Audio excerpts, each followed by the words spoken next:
Quando eles contrataram o Marcelo Santana, eu era contra. Era contra porque ele trabalhava no clube que um empresário que faz muito negócio com o Vasco era dono. Ele é homem do fulano.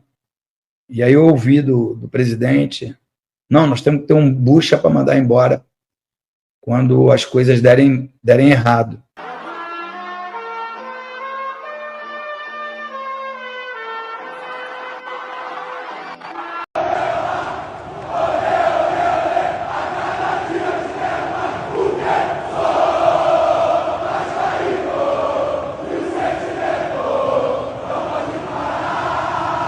Saudações Cruz Maltinas a todos vocês, meus amigos. Sejam bem-vindos aqui no nosso canal Vascaíno desde sempre.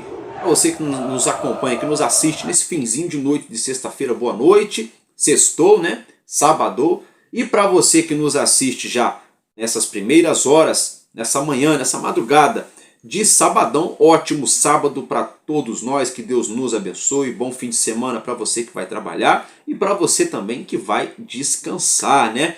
Meus amigos, fim de semana ao qual teremos, é claro, a 9ª rodada do Campeonato Brasileiro e o Vasco entra em campo aí abrindo essa rodada às 18h30 nesse sábado aqui no Rio, em São Januário, diante o Fortaleza, né, o Leão. Meus amigos, a gente vai falar, é lógico, desse jogo. Vamos falar de material esportivo sobre a Nike. Vamos falar também sobre jogadores, né? O Vasco que rescindiu com Manuel Capasso e também com Souza, o volante. A situação de Léo Jardim, o Vasco perto de renovar com o goleiro. Vamos falar também, é claro, meus amigos, sobre a situação do nosso francês Dimitri Payet, sobre Marcelo Santana. Lembra que eu falei para vocês ontem, né, que o Edmundo supostamente falou que o Pedrinho falou que o Santana seria um bucha para a hora da pressão. Hoje a gente tem um vídeo aqui, eu fiz um corte, vou colocar para vocês essa situação aí também.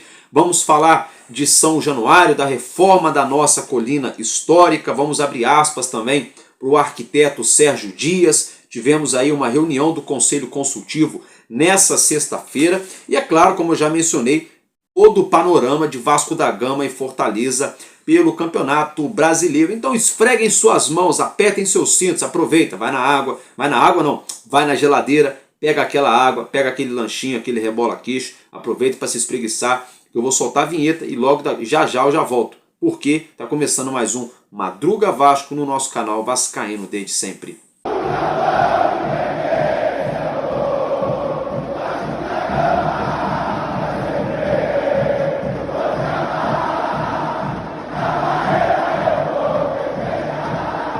É isso aí, meus amigos. Bom dia, bom dia, bom dia. Vou pedir para você que ainda não se inscreveu, clica aqui abaixo, aqui é de graça, não paga nadinha, já se inscreve para ajudar o nosso sonho a se tornar realidade. Muito obrigado a cada um de vocês que vem se inscrevendo dia após dia, que vem nos ajudando. Se quiser continuar nos ajudando, deixa aquele famoso gostei, o tal do like, o joinha, né? Ajuda bastante também. E se aparecer aí embaixo IPAR Vídeo, clica para o YouTube e para o nosso vídeo para jogar o nosso conteúdo para mais pessoas interessadas, tá, meus amigos? Dito isso, vamos aqui dar início ao nosso conteúdo. Se tratando, antes da gente falar do mercado da bola, vamos falar um pouco de material esportivo, tá? Perdão pela tosse, tempo seco, né? A gente acaba mais frio, né? A garganta dá uma ressecada. Inclusive, pega uma aguinha para mim, por favor. Hoje eu tô com um assistente aqui no estúdio. Não, brincadeiras à parte, é isso aí. Meus amigos, olha só. Se tratando de material esportivo, muito obrigado, viu?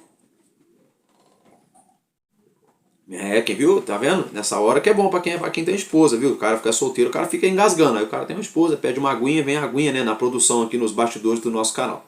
Brincadeiras à parte, vamos falar de material esportivo, porque a Nike, como vocês já sabem, tem já um pré-contrato assinado com o Vasco para a partir de 2026, o ano que vem, ser a nova fornecedora de material esportivo do Gigante da Colina. Contrato multimilionário, contrato de imagem também, atrelada à imagem de jogadores que fazem parte do atual elenco, como o próprio Felipe Coutinho. A gente sabe disso tudo. né? A capa teve o seu contrato encerrado com o Vasco, se encerraria, né, em dezembro do ano passado. O Vasco renovou até o meio desse ano, depois renovou de novo até dezembro de 2025. Por quê? Porque a Nike pediu um prazo para o Vasco da Gama devido à magnitude do nosso clube e, é claro, o tamanho, a grandeza que é a torcida do Vasco da Gama. A Nike viu, obviamente, grandes necessidades estruturais e também logísticas de estender esse prazo de produção para não haver o risco de faltar o material nas lojas, nos shoppings, nos sites na internet, nas plataformas que trabalham revendendo material esportivo, para o torcedor do Vasco não ficar a ver navios. Então, com isso, a capa pediu aí pelo menos 6 meses para produzir o enxoval do Vasco completo. 3 uniformes, primeiro, segundo e terceiro uniforme, uniforme de goleiro, uniforme de treino, enxoval para viagem, todo o enxoval mesmo. Então, o que acontece? A Nike poderia ter chegado já acertado com o Vasco a partir de junho desse ano. Só que aí não teria tempo hábil para entregar um material de qualidade, tanto para o clube quanto para o torcedor, porque a Nike tinha encerrado as suas participações, seus trabalhos aqui no Brasil e estava eventualmente somente fornecendo material esportivo no nosso futebol brasileiro, para a seleção brasileira e para o Corinthians, né? Agora, como a Nike acertou com o Vasco, vai ser aí o contrato exclusivo aqui no Rio de Janeiro. A gente sabe que o nosso arquirrival tem aí um contrato multimilionário também com a arquirrival da Nike, que é a Adidas. Então a Nike quer essa exclusividade no Rio para tentar competir com o nosso rival. A mesma situação está se desenhando lá em Minas Gerais. A Nike também está acertando com o Galo Mineiro para, a partir do ano que vem, né, ter lá a Nike lá, fechada, né, com exclusiva do Atlético Mineiro. E a mesma situação também a Nike está tentando acertar a situação lá com o Internacional de Porto Alegre, que hoje é Adidas, né? Então a gente sabe que tem esse desenho. Então a Nike, voltando às suas operações aqui em solo brasileiro, pediu esse prazo para o Vasco. O que acontece é que a Nike já conseguiu, junto à diretoria do Vasco, a aprovação, tá, dos designers, do modelo, dos desenhos do novo uniforme do Vasco. Já foram aprovados pelo Vasco, já foi dado o aval do clube. A Nike já está produzindo o primeiro uniforme, que é a nossa camisa branca, a camisa número 1. Primeiro uniforme, que é a camisa preta. O segundo uniforme, que é a camisa branca, eu confundi. E o terceiro uniforme, que a gente vai ter aí uma novidade, tá? Segundo informações que a gente viu nessa sexta-feira, que esse terceiro uniforme seria azul, com o símbolo tradicional no peito, né? E um uniforme azul. Não sei como vai ser desenhado, estou bem curioso para ver. É claro, além dos uniformes de goleiros, que são em outras paletas de cores, né? E também os uniformes de treino e os enxovais para viagem, né? Que são calças, que são ali umas bermudas maiores, mas, né, calça de viagem, agasalho, né, boné, touca, todo ali um enxoval, aquela camisa que o treinador usa, a camisa de comissão técnica, né? Tudo isso então já está sendo produzido pela Nike e a expectativa do Vasco é ali no final do ano, novembro, dezembro, já fazer o anúncio oficial que a Nike será a nova fornecedora, né? Porque aí já na virada do ano ali já se consegue colocar à venda o novo fornecedor esportivo do Vasco com a marca Nike estampada no peito, né? É claro que o preço vai subir também, vocês podem ter certeza disso. Conhecendo a diretoria do Vasco e conhecendo a Nike também, eu tenho certeza que vão haver camisas de um valor mais acessível. Vai ter aquela primeira linha, que é a camisa número 1, número 2, número 3, como eu já mencionei, de goleiro, de treino e viagem, que são os enxovais ali principais. E vocês podem ter certeza que a Nike depois vai lançando, né, outras camisas secundárias também, oficiais do clube, né, com um valor mais acessível, que aí fica ali para todo mundo e todos os gostos, né? Todo mundo consegue acessar o material esportivo do Vasco. Eu particularmente gostei muito,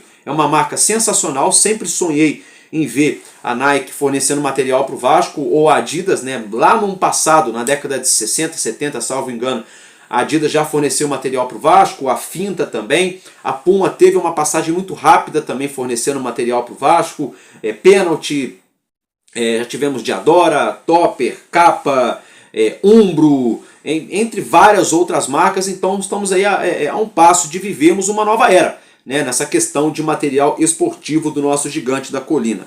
Meus amigos, agora mudando de assunto, quero falar com vocês sobre saídas de jogadores, né? Deixa eu molhar a palavra aqui, tomar uma água.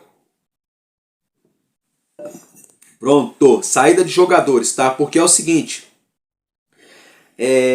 Souza e Manuel Capasso não são mais atletas do Clube de Regatas Vasco da Gama. O Vasco comunicou de forma oficial nessa sexta-feira que o clube chegou a um acordo com ambos os atletas, Manuel Capasso e Souza, para uma rescisão amigável, unilateral, né, onde os dois lados ali, não, unilateral não, né, ambas as partes concordaram, né, chegaram em um denominador comum e rescindiram com o clube amigavelmente. Isso significa que o Vasco não terá que pagar multa rescisória para nenhum dos dois jogadores ou vice-versa, tá, meus amigos? Então, o Vasco aí dispensou o Souza e dispensou o Capasso. A situação do Capasso eu já falei, já foi, já era, né?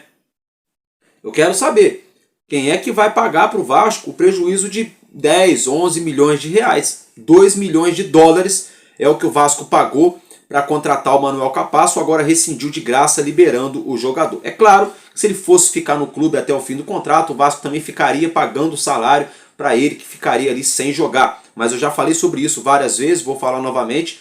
O Vasco agiu de forma covarde com o jogador, a atitude não foi das melhores e o Vasco queimou sim, queimou dinheiro e queimou um ativo do seu clube, agora tendo que dispensar de graça. A questão do Souza, ele chegou de graça, só recebia o salário, algo em torno de 150 a 200 mil por mês. Né? O Vasco gastou aí algo em torno de 2 milhões de reais nesse tempo que o Souza teve no clube, não entregou, não performou, quase não jogou e já está rescindindo. Então só tem uma coisa para dizer para esses dois jogadores, para o Souza e para o Capasso em especial, que ele ainda vai continuar jogando, é certeza. Deus abençoe, Capasso, obrigado, boa carreira para você, sucesso na sua nova jornada, no seu novo clube, onde eu estiver, eu vou estar te acompanhando, Capasso, vai com Deus. E o Souza, né, não sei se ele vai jogar em algum outro clube ou algum outro mercado alternativo, ou se vai anunciar sua aposentadoria, mas Souza, obrigado também por vestir a camisa do Vasco, por voltar. Não deu certo, você não conseguiu jogar o seu futebol, não encontrou seu ritmo mais depois da cirurgia no joelho. Então que Deus abençoe também a sua vida e, né, boa sorte para você na sua nova jornada. É isso que eu tenho para dizer, né, gente? Se tratando do Jean Davi, né, a gente sabe que existem clubes do futebol mexicano que já demonstraram interesse na contratação do atacante chileno. Ele que inclusive aparece na lista de pré-convocados da seleção do Chile para as eliminatórias da Copa do Mundo do ano que vem. Tá? O Jean Davi está na lista de pré-convocados, mesmo sem jogar, né? Sem atuar no banco de reservas do Vasco, vários jogos sem ser sequer relacionado. Quando entra, não consegue agregar, não consegue mudar um panorama de uma partida, não rompe linha, não finaliza no gol, não consegue dar uma assistência, não faz gol também. Muito abaixo de qualquer um de nós pudéssemos esperar. A gente esperava algo a mais do Jean Davi, não deu certo, né? E o Vasco está aí buscando uma situação para poder liberar o atleta, né? Para poder emprestá-lo ou acabar vendendo o jogador, que foi o caso, por exemplo, do Maxime Domingues. O Vasco emprestou o Maxime Domingues, ao Toronto, né? Futebol Clube dos Estados Unidos. Então vamos aguardar. Souza e Capasso não são mais atletas do Vasco, e Jean Davi, que está na iminência de deixar o clube para voltar para o futebol mexicano, ainda assim aparece na lista de pré-convocados da seleção do Chile, mesmo sem estar atuando ativamente com a camisa do Vasco. Muito curioso, no mínimo. Então vamos ficar ligados nisso aí. Meus amigos, agora se tratando do lateral esquerdo Riquelme, tá? Rapaz, o lateral esquerdo Riquelme, hoje, ele é a quarta opção no nosso elenco, porque o titular... Não vou fazer juízo de valor, tá, gente? Se tem que ser titular ou não, mas só para enumerar, o titular hoje é o Lucas Piton, o reserva imediato é o Vitor Luiz, e o terceiro reserva é o menino da base, que agora me fugiu o nome, um outro rapaz da base que joga bem também na posição, jogou no Campeonato Carioca. E ainda tem o Leandrinho, né? Porque o Leandrinho, na verdade, seria ali brigando junto com o Vitor Luiz, só que o Leandrinho está emprestado para o Al-Shabaab, e parece que os árabes têm interesse em contratar o Leandrinho em definitivo. Então hoje o Vasco tem 5 laterais esquerdos. Lucas Piton, Vitor Luiz, Leandrinho, o menino da base que me fugiu o nome, peço perdão para vocês e para o próprio jogador, e o Riquelme. Então o Riquelme perdeu espaço totalmente no clube e vem treinando em separado. Tá? É claro que o Diniz vem se reunindo com a comissão técnica e a diretoria desde que chegou ao nosso clube. Existe uma possibilidade ou do Riquelme fazer parte do elenco para rodar ali junto com o elenco, ou dele ser emprestado ou vendido na próxima janela. Tudo vai depender do mercado da bola. Mas uma coisa eu falo para vocês, como o Vasco não colocou o Riquelme para jogar, não fez vitrine. Então fica um pouco mais difícil de emprestar o jogador. O Riquelme, que ano passado teve uma boa passagem pelo Sport Recife, quando o time pernambucano ascendeu, subiu para a Série A do Campeonato Brasileiro. Depois o empréstimo dele terminou, ele retornou para o Vasco. Pode ser que o Riquelme encontre outro clube, ou na Série A ou na Série B do futebol brasileiro, para poder seguir a sua carreira, porque senão vai ficar bem complicado para ele no Vasco, treinando em separado, ou às vezes participando de um rachão aqui, outro ali com o elenco, mas sem ter chance efetivamente. Vamos acompanhar de perto também a situação do nosso cria Riquelme. Se tratando do goleiro Léo Jardim, é o seguinte, o Vasco fez 3 propostas para ele está avaliando, pensando e ainda não respondeu. Ainda não renovou com o Vasco. Fato é, tem um gatilho, uma cláusula automática no contrato do nosso arqueiro, do nosso goleiro, e determina se o Léo Jardim jogar em 60% dos jogos do Vasco na temporada, o Vasco tem a opção de dar um gatilho automático no contrato dele, renovando até o fim de 2026, ou seja, mais um ano de contrato.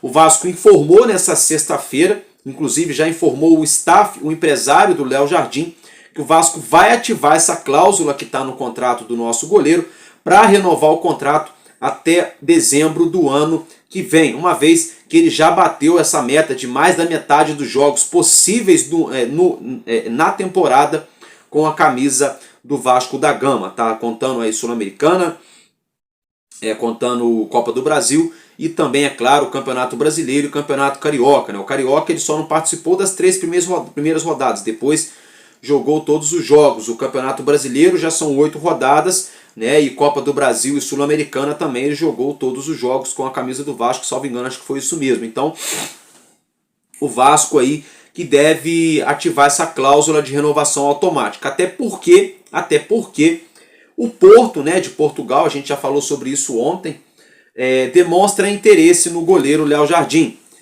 Tá? O goleiro deles, Diogo Silva, está prestes a ir atuar no Manchester City da Inglaterra. O Grupo City está disposto a fazer um investimento multimilionário no goleiro do time português, e o Porto pode estar tentando contratar o Léo Jardim. A informação no primeiro momento é de que o Porto poderia envolver, né, o menino, o atacante que está emprestado ao Santos, e o lateral esquerdo, o Caio Henrique, né, 2 jogadores ali poderiam, o Gabriel Veron, né, que está no Santos, o atacante, e o Caio Henrique, lateral esquerdo, que poderiam ser envolvidas nessa transação. A gente toma conhecimento nessa sexta-feira de que o Porto pode colocar na mesa de 8 a 10 milhões de euros na contratação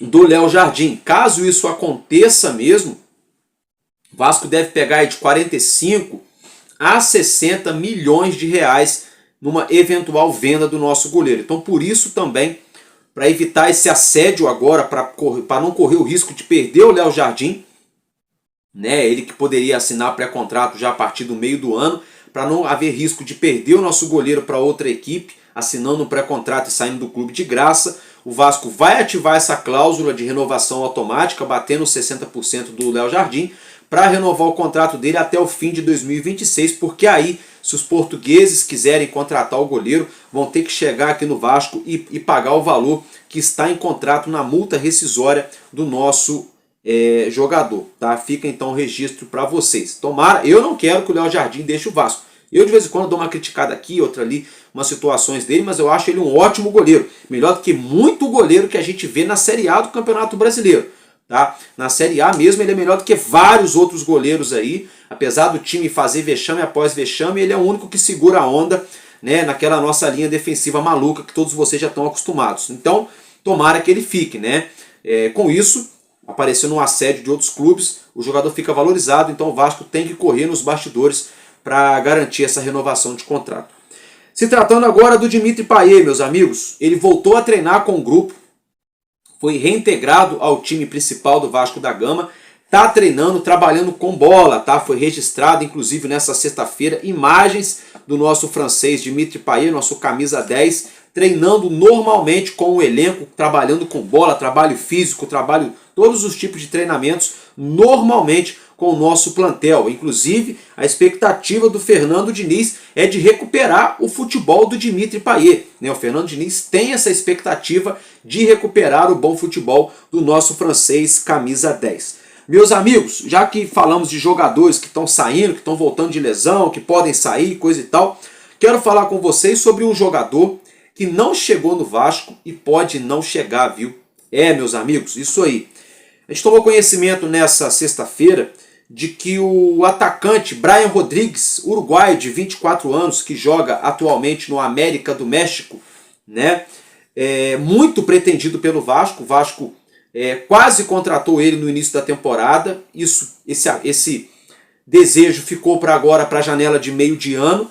E o Vasco ali, como sempre, dormindo no ponto, né? Porque a gente toma conhecimento de que o empresário do Brian Rodrigues já estaria, inclusive, aqui no Brasil. Tá? Inclusive, já estaria no Brasil o empresário do Brian Rodrigues, mais precisamente em São Paulo, para se reunir com representantes do Palmeiras. O Palmeiras tem interesse na contratação do atacante uruguaio de lado de campo, de 24 anos, jogador da seleção, jogador de Copa do Mundo, tem muita qualidade, é um ponta esquerda muito agudo, tem velocidade, finaliza de fora da área, tem visão de jogo, sabe dar uma boa assistência, tem explosão física, é jovem, né? Seria um ótimo reforço para o Vasco. E o Palmeiras pode entrar na parada e atrapalhar a situação do Vasco. A gente sabe que o Palmeiras já tem um baita de um plantel, tem o Paulinho, tem o Vitor Roque, tem lá o Felipe Anderson, tem o Flaco Lopes, entre outros jogadores,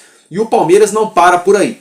Tá? Supostamente o empresário de Brian Rodrigues estaria já em São Paulo para se reunir com representantes do Palmeiras. Então, caso isso aconteça e o Palmeiras contrate o Brian Rodrigues, a gente só vai dar parabéns para uma pessoa, né? Pro Off the King, the Power, pro Pedrinho, né? Pro nosso presidente, Pedrinho Botox. A gente vai ter que parabenizar o nosso presidente se ele perder essa pro Palmeiras, né? Que tem um monte de jogador lá, só que o Brian Rodrigues também vai falar, pô, peraí. O outro clube lá tá brigando por zona de rebaixamento. Embrólio político pra caramba, problema na SAF, um monte de situação. Tá, é uma torcida maravilhosa, né? Salário em dia, coisa e tal, os jogadores lá também, tem bons jogadores no Vasco e coisa e tal, mas não tão bem. Aí o cara fala, pô, mas aí pintou uma proposta do Palmeiras. É o líder absoluto na Libertadores, briga pelo Campeonato Brasileiro, é postulante ao título da Copa do Brasil, já chegou na final do Campeonato Paulista, nos últimos anos vem ganhando tudo que tem direito aí. Então, assim, dá uma diferença enorme, né? Dá uma diferença enorme. É até meio difícil, é até difícil demais competir com o Palmeiras. Então vamos torcer, gente, para que seja ou cavadinha da mídia, ou não tenha procedência, ou se for verdade, que não dê negócio, que não dê match, que não dê jogo. Vamos torcer para que não dê negócio, porque senão a gente vai perder essa baita contratação. Até porque também o Pedrinho Botox é lento, né? Tá? Eu acho que o Pedrinho Botox fez escola com o Tartaruga Brax, né? Vamos ficar ligado nisso aí. Meus amigos, falamos bastante já de jogadores, de material esportivo, de várias situações. Agora eu quero falar com vocês sobre o Edmundo, né? O Edmundo falou aí, rasgou o verbo, né? E o Pedrinho justamente falou que contratou o Marcelo Santana para ser um bucha no Vasco, para quando desse problema, dispensar o diretor de futebol. Então, para não ficar só no que eu estou falando, quero que você acompanhe, que eu já volto para a gente continuar o nosso vídeo. Vaguinho novamente. Cadê o choque de ordens que a mídia falou que o Pedro Paulo ia fazer? Porra nenhuma. Só demitiu o Marcelo Santana. Sujeito frouxo, meu Deus. Bom, quando eles contrataram o Marcelo Santana, eu era contra. Era contra porque ele trabalhava no clube que um empresário que faz muito negócio com o Vasco era dono. Ele é homem do fulano. E aí eu ouvi do presidente, não, nós temos que ter um bucha para mandar embora quando as coisas derem errado. E foi isso que aconteceu. Né? Meus amigos, então vocês viram, ouviram, acompanharam, né? Se for verdade o que o Edmundo falou, não pega bem, nada bem isso aí para a diretoria do Vasco, viu? Não pega nada bem, inclusive isso aí atrapalha o Vasco a contratar um novo diretor de futebol, tá? Atrapalha muito. Né? Não sei, também não dá para escrever nada que o Edmundo tá falando, porque o Edmundo tá dodói com o Pedrinho, tá pistola, já levantou bandeira que vai bater de frente contra, né? Então ficou bem complicado, mas que é uma coisa muito séria, se for verdade mesmo que o Ed falou, é uma situação muito séria. Se for mentira, meu irmão, aí deixa pro Pedrinho se resolver com o Edmundo, não cabe a nós, né? Mas a torcida do Vasco fica no meio disso, né? Vamos ver até onde vai, como eu sempre falo, o tempo é o dono da verdade. Antes da gente falar do jogo entre Vasco e Fortaleza, vamos falar do palco do jogo, do estádio de São Januário, né? Porque o Vasco está na iminência de começar as obras da reforma do estádio, já está igual obra de igreja, né? Obra de igreja demora muito para começar e demora mais ainda para acabar. A obra de São Januário está a mesma coisa, demorando para começar e vai demorar para acabar. Enfim, fato é que houve, né, nessa sexta-feira a reunião do Conselho Consultivo, né, aquele conselho separado ali, determinado em projeto de lei, para poder acompanhar o andamento do potencial construtivo. E nessa reunião do Conselho Consultivo, foi inclusive apresentado o projeto do acesso a São Januário, que seria o caminho do Vasco, né? O novo acesso para chegar em São Januário, saindo ali da Via Expressa para chegar na Colina Histórica. Esse novo acesso vai se chamar o caminho do Vasco. E o torcedor, né, o espectador que for ao estádio depois de reformado, logo que ele deixar as vias expressas, que ele pegar ali as imediações de São Januário, adentrando no tal denominado Caminho do Vasco, ele vai se deparar com uma decoração especial, uma harmonização especial. Claro, haverá iluminação nova, iluminação pública nova e também colocada pelo próprio Vasco. Haverá também uma arborização, né, árvores plantadas estrategicamente, aquela coisa bem bacana que é feita, né, aquela jardinagem minimalista, né, com poucos detalhes, mas saindo um pouco da parte urbana, entrando um pouco também na jardinagem. E haverá também, o mais legal, né, a história do clube. Então, à medida que o torcedor for se aproximando de São Januário, ele vai vendo a história do Vasco da Gama nas paredes dos muros, né, nessa rua que vai se chamar o Caminho do Vasco. Então, para quem não conhece o clube e for pela primeira vez, só de ir olhando os outdoors, de ir olhando as pinturas, ir olhando ali a harmonização nesse Caminho do Vasco que vai ser feito, já vai ser possível entender a história do nosso clube de praticamente 130 anos. Então, bem bacana, né, gente? Bem bacana essa situação. E eu quero que vocês assistam também um corte aqui. A gente pegou lá da galera do BTB Esportes, fazem um bom trabalho de jornalismo esportivo. Eu quero que vocês acompanhem um corte do arquiteto responsável pelo projeto do nosso novo São Januário, Sérgio Dias. E ele falou um pouco sobre a capacidade, né, o que ele, arquiteto, e a diretoria do clube pensam em relação ao novo estádio. Então, acompanhe. Bom, o torcedor fala menos do que o profissional. O projetista, ele tem que ser um intérprete das necessidades, das demandas e, enfim, a gente responde por isso.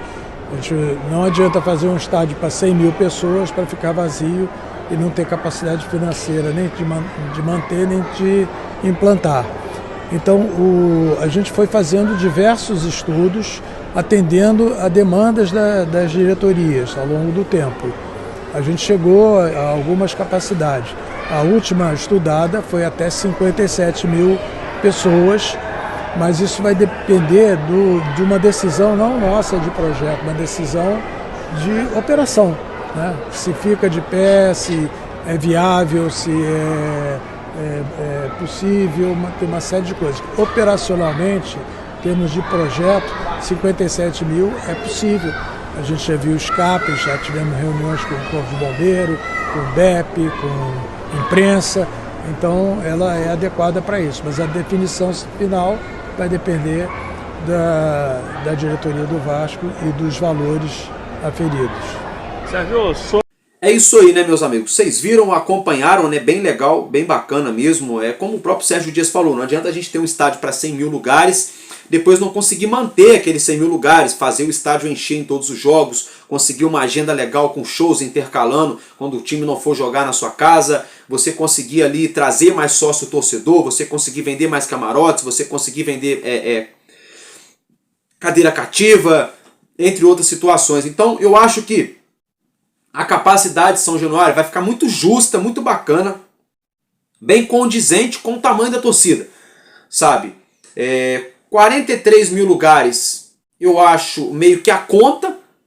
Assim, para jogo comum é tranquilo, mas para clássico, para jogo de apelo público, a torcida do Vasco é doente, a torcida do Vasco é maluca. Se tiver como botar 90 mil, a torcida do Vasco vai comprar os 90 mil, mas não são todos os jogos. Então 43 mil eu acho um número meio baixo, mas podendo chegar a 57 mil lugares. E 57 mil já é um número muito bacana. É um número como se fosse hoje, como se fosse o Vasco hoje quase lotando o Maracanã, que pega ali 68. Seria como se fosse isso, tirando ali umas áreas de recuo que eles deixam, uns pedaços que eles não enchem por motivo de segurança. 57, 59, 60, 62 mil torcedores é o que cabe hoje com o Maracanã cheio. É claro, ele lotadinho, dá quase 70 mil pessoas. Então eu acho que 57 mil é um número bem bacana, é um número que dá para se manter no dia a dia, igual por exemplo lá um Vasco e Fortaleza, não sei se lotaria 57 mil lugares, mas de repente 52, 50 mil tranquilamente lotaria. Então a gente teria uma casa que comportaria mais torcedores e também vai trazer mais conforto, né? Mais conforto, mais comodidade, praticidade, acessibilidade, várias situações. Então a gente está ansioso, né? A gente só aguarda agora que saia lá de fato a situação da SPE, que é a Sociedade de Propósito Específica, junto à Prefeitura do Rio. Saindo essa aprovação, então tudo ok, tá para sair nos próximos dias, inclusive. Acontecendo isso, o Vasco vai poder começar a vender de fato o potencial construtivo. Vendendo o potencial construtivo, o Vasco vai dar início nas obras do nosso novo estádio. Lembrando que a estimativa é de 500 a 550 milhões de reais para reformar nossa colina histórica, tá, meus amigos? Agora eu quero falar com vocês do assunto mais importante desse sabadão, que é o jogo do meu, do seu, do nosso Vascão, né? O Álvaro é engraçadinho, né? Gosta de rimar, né? Brincadeiras à parte, meus amigos, minha rapaziada, olha só. O Vasco vai entrar em campo nesse sabadão às 18h30, 18h30 em São Januário contra o Fortaleza, 9ª rodada do Campeonato Brasileiro. Transmissão da Record TV na TV aberta e do canal R7, tá? Isso na TV aberta. Na TV fechada você pode assistir o jogo do Vascão no Premiere. Álvaro, eu quero ver no YouTube. Beleza, vai lá na Cazé TV. Então, opções é o que não faltam para o torcedor do Vasco assistir esse jogo. Só para reiterar, TV aberta na Record TV e no R7. Na TV fechada, no Premiere. E no YouTube, no streaming do YouTube, na Cazé TV, gratuito, tá, meus amigos? Isso mesmo. Retrospecto entre Vasco da Gama e Fortaleza. O Fortaleza nunca venceu o nosso Vasco jogando em São Januário. Já empatou e perdeu. Nunca venceu o nosso time jogando na nossa casa.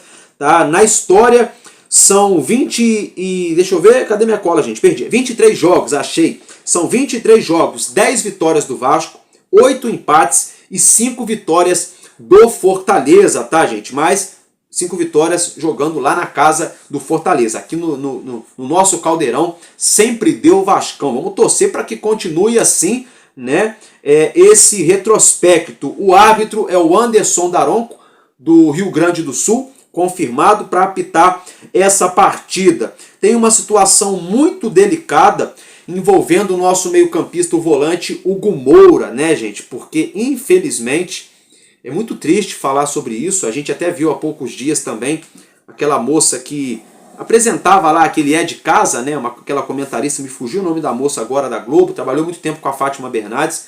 Ela perdeu também o filho dela agora, logo depois do Dia das Mães, algo muito comovente. A gente que quem tem família sabe, né? É muito triste, né? Quem tem criança em casa, a gente sabe que é uma coisa muito triste. E o Hugo Moura passou por uma situação também da mesma forma. Infelizmente, a esposa dele esperava um bebê, acabou perdendo o bebê e acabou aí falecendo. Então, o Hugo Moura vive um drama familiar muito grande, né? O psicológico da pessoa essa hora, né? Né, gente? Porque assim, você vai lá, você faz o exame, você fica sabendo, você conta para a família toda, aí faz aquele negócio de chá revelação, né? Aí vai lá, poxa, faz o quarto, compra roupa, escolhe nome, faz tudo, depois acontece. Então é uma coisa realmente, só de falar, a gente até dá vontade de se emocionar, porque corta o coração. Corta o coração. E o Hugo Moura, o que mais me pega é isso aí. É o Hugo Moura perdeu o filho e parece que ele mesmo assim ainda quer entrar em campo, quer jogar com a camisa do Vasco. Então eu acho isso muito bonito pela atitude dele, querer entrar em campo para poder vestir a nossa camisa na pressão que nosso time está vivendo agora, o time na zona do rebaixamento, a cobrança da mídia, da torcida, 10 jogos sem o time vencer, ele, coitado, ele foi expulso no último jogo, né, acabou levando 2 cartões amarelos, mas a informação que nós temos é de que ele quer ir para o jogo, ele quer jogar, porque o que me parece, olhando para o Hugo Moura, ele me parece aquele bom soldado de combate que não consegue ficar parado. Se ele souber que a tropa dele está na pista, está no combate, ele quer estar no combate junto. Me parece isso, ele é um guerreiro. O Hugo Moura é um guerreiro. Se antes eu já respeitava ele, por ser um cara que corre, que se doa, que marca, que ajuda. É um cara que você não vê batendo boca com os outros jogadores, você não vê arrumando problema com o árbitro. Ele joga firme, não dá espaço para o adversário, corre, marca em cima. E quando o homem está com a perna leve, ele tem vários lançamentos que são muito bons. É claro, oscila, tem jogos que jogam muito bem, tem jogos que não tão bem, faz parte, não só ele, todo jogador de futebol é assim. Então eu já gostava dele por isso. Aí agora, com esse drama familiar na sua vida pessoal, né, ele ainda pode inclusive jogar. Não sei, não vou cravar que ele vai para o jogo, mas a informação que eu tenho até aqui agora, 11 e pouca da noite que eu estou gravando para vocês, é de que ele quer ir para o jogo, tá? Vamos falar agora das prováveis escalações, né? Nossa, gente, me pegou isso aí, eu fiquei bem emocionado mesmo com essa situação do Hugo Moura. Tem gente falando assim, já não jogava bem antes, agora que não vai jogar nada. Então, tipo assim, as pessoas, tem muita gente que não tem coração, né? Gente, pelo amor de Deus, gente. É muito egoísmo a gente pensar só no nosso time. Entender que o cara que tá ali dentro é um ser humano. O cara faz xixi, o cara faz cocô, o cara rota, o cara solta pum, o cara ri, o cara chora, o cara tem dia feliz, o cara tem dia triste. Então, assim como foi com ele, poderia ser com qualquer um de nós. Então, eu fico o meu sentimento, vai meus sentimentos aí para a esposa, para o Hugo Moura, para toda a família dele em relação a essa perda. E se ele entrar em campo, né, que dê tudo certo para ele e para o nosso Vasco. Se ele não entrar em campo, ele tem meu apoio, tem meu aval para ficar com a família dele lá. Mas é claro, né, quem decide isso é o jogador junto com a diretoria. Meus amigos, se tratando agora então das prováveis escalações. Eu quero começar falando com vocês primeiro sobre a escalação do Fortaleza, que é o visitante, depois a gente dá aquela ênfase maior no nosso time. Então, o Fortaleza deve entrar em campo com os seguintes jogadores, com o goleiro João Ricardo, com o lateral direito Mancuso, e a dupla de zaga com Davi Luiz e Gustavo Mancha. Lateral esquerdo Gaston Ávila. Um meio campo com Matheus Rossetto, com Paul, com Pochettino, e um ataque com Iago Pikachu, Breno Lopes e Lucero. Essa é a provável escalação do time comandado pelo Juan Pablo Vojvoda, tá, meus amigos? Eu acho interessante aqui o lateral direito do Fortaleza, o nome dele é Mancuso, né? E na Itália tem um sorvete lá muito famoso, muito tradicional, que se chama Mancuso também, né? Não sei se tem alguma ligação a isso ou não, mas que é um pouco curioso Mas brincadeiras à parte, vamos falar aqui agora da provável escalação do nosso Vasco para esse jogo dessa noite de sábado. Goleiro Léo Jardim, Paulo Henrique na lateral direita e na zaga João Vitor e Luiz Gustavo. Tem uma notícia boa, tá? Maurício Lemos voltou aos relacionados, ele vai para o jogo, vai ficar pelo menos no banco nesse jogo contra o Fortaleza. O Maurício Lemos que inclusive treinou normalmente com o nosso plantel nessa sexta-feira, no último trabalho, no preparativo para esse jogo, tá? Na lateral esquerda, Lucas Piton. O meio campo, Hugo Moura ou Matheus Carvalho, devido à situação que eu já mencionei para vocês. Tietê e Felipe Coutinho. No ataque com Ryan do lado direito, Nuno Moreira pelo lado esquerdo, fazendo um papel de meia. e o nosso Pablo Verratti, argentino, lá na frente no papel de centroavante, onde ele se dá bem com a bola e com as redes, né, meus amigos? Claro, tudo isso no comando, né, todo mundo no comando do nosso novo treinador Fernando Diniz, que vai para o seu segundo jogo, nessa segunda passagem pelo nosso clube, né? A sua estreia não foi das melhores, acabamos perdendo na Argentina para o Lanús pela Sul-Americana, e agora então o segundo jogo do Diniz, já válido pela 9ª rodada do Campeonato Brasileiro. O Diniz não deve fazer grandes mudanças na equipe agora, porque é aquilo que a gente vem falando, né? Vai trocar o pneu com o carro andando, então não dá para você fazer uma mudança muito brusca. Tirar 3, 4, 5 jogadores do time, porque se der certo, beleza, mas se der errado, aí embola tudo de vez, né? Que, por exemplo, o Carille tentou fazer algo parecido aquela vez contra o Corinthians, botando 8 jogadores no time reserva, acabou que a gente tomou de 3 para o Corinthians, né? Ainda saiu barato, né? Então, o Diniz não deve promover grandes mudanças. É claro, pode ser que, por exemplo, no lugar do Ryan, que o Adson venha jogar na equipe titular, pode ser que o próprio Maurício Lemos pode nos surpreender e pintar no time titular, a gente não sabe, ou entrar no segundo tempo, né? Tem essas situações, o meio-campo, por exemplo, a gente não sabe como é que o Paulinho Paula treinou, se ele treinou bem ou não, ele pode tomar a vaga do Tietchan no meio-campo, o Jair também pode tomar essa vaga, o próprio Juan Esforza, né? Então, assim, mas basicamente mesmo não tem muito ao que se mudar na equipe do Vasco, né? Não tem, e pior de tudo, eu nunca achei que eu diria isso. Pior de tudo é o seguinte, é saber que o Ryan, ele pode ser titular, porque justamente é melhor colocar o Ryan do que pôr o Lloyd. Eu nunca achei que eu diria isso, que ele seria melhor colocar o Ryan como titular, mas hoje, com o futebol que o Lloyd vem apresentando, alguns lampejos aqui, outros ali, não dá para você confiar de pôr ele para titular, né? E o Ryan, apesar de todos os apesares, ainda é moleque novo, né? Às vezes acerta, dá aquele tapa na frente, às vezes consegue fazer alguma coisa, tem aquela imposição física e coisa e tal. Então eu acredito que ele pode ser o titular, mas pode ser que, por exemplo, o Adson venha ganhar a vaga, né? Não sei, vamos aguardar. Então, meus amigos, basicamente é isso. O meu palpite para o jogo é 2-0 Vasco. O meu coração está dizendo que o Vasco vai tomar gol. Então eu acho que se eu fosse apostar, eu apostaria 2-0 Vasco ou 2-1 Vasco, tá? Eu apostaria aí jogo para mais de um gol ou para mais de 2 gols. É a minha opinião, tá? Ou pode ser um jogo muito amarrado também, devido à pressão que o Vasco vem vivendo. Vai ser 8 ou 80, ou vão sair 2, 3 gols no jogo, ou mais, ou vão sair bem poucos gols, ou nenhum, não sei, por conta da pressão que o Vasco vive de não poder perder, ainda mais perder em casa.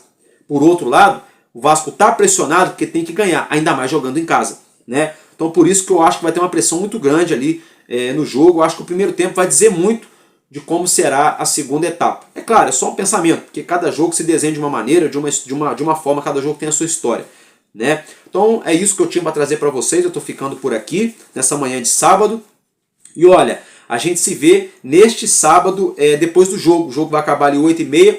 Não vou prometer, mas se eu conseguir, eu vou ver se eu consigo aparecer para vocês aqui 10, 10h30, 11 da noite. Se eu não conseguir, a gente se vê, né, na madrugada, mas a gente se vê ainda assim, ou no finzinho de sábado ou no início de domingo depois do jogo. Tá bom, meus amigos? Estou ficando por aqui. Muito obrigado pela sua atenção. Porque enquanto houver um coração infantil, nosso Vasco da Gama será imortal. Vascaíno desde sempre. Valeu e tamo junto. Vasco!